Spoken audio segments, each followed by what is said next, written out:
Welcome back to another Blue Jays Talk Out West. Today, the Jays just finished their game against the Mariners, the first game of the series, and we're going to talk about Bichette, how the Jays won, and the recap. And like always, we'll start with the recap, and you guys know, for all you new guys, I don't have a camera right now, so I just kind of do the live roster from MLB The Show. As you can see, it's on here. So anyway, let's start with the pitching. It was Jacob Waguespack against Wade LeBlanc, and Waguespack would go 5 in 1 innings of 2-run ball and was backed up by home runs. And by home runs, I mean 4. And we are gonna talk about that right away. Let's get the line score here. The Jays would win 7-3 on 11 hits. They scored 7 runs. In the top of the second, Seattle would take a 2-0 commanding lead. But bottom of the second, the Jays bats would come alive and score 3 runs. In the third, we'd score 3 more. Then we would tack another one on in the bottom of the seventh, and that would be Danny Jansen's 12th home run. And then the Seattle Mariners would put one up in the 8th. I just got home, so I didn't watch much of the game. But the home runs were by Randal Grinchuk. I know him and Vladdy went back-to-back.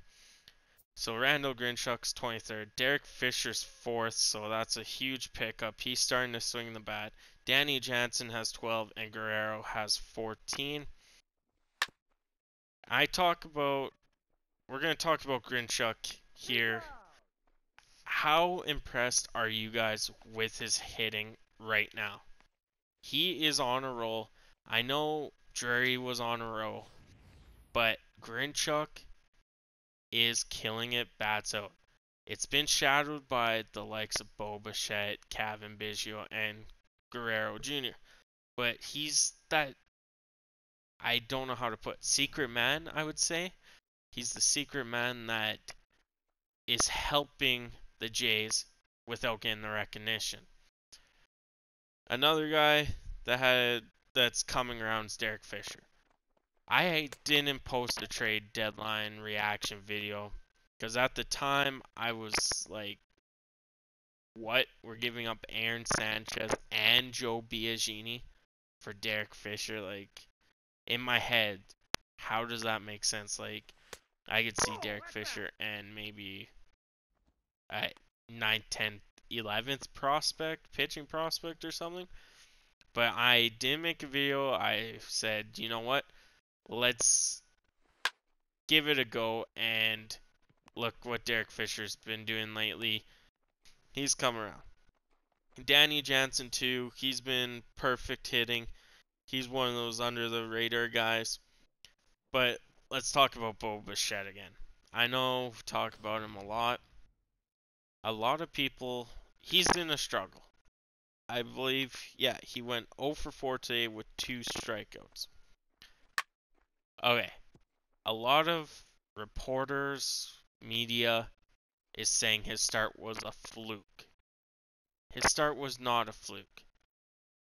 His start was history for the Blue Jays and the MLB. The thing is now is there's more video on him. Like, he came into those series, teams didn't have a clue. But now that he made waves, people recognized it, and they got video on him. So all the media saying, oh, fluke, it wasn't. That's modern day technology. Recap videos, okay, we know this guy won't swing on the first pitch. We know inside he's only grounding the ball, whatnot. Anyway, but my player of the game for tonight is, of course, Randal Grinchuk. I was going to give it to Vladdy Guerrero Jr., but I've done that too much. Grinchuk, he's been stellar, under the radar, 23 home runs this season. Down in the pitching, Waguespack would only surrender 2. I gave you that. He struck out 5 as well. And Meza came in, pitched inning, did pretty good. Schaefer came in for 1 1/3. Boshiers would come in and walk a guy, and Giles would come in and get 2 strikeouts. our pitching is finally coming around. Waguespack has a 4.2 ERA. 2-0, sorry. Mesa's coming out of the bullpen with a 4.11. Schaefer's coming out with a 2.28. You can't ask for better than that. And Giles is still under 2 as a closer. That is sensational. I know I criticized the pitching a couple times.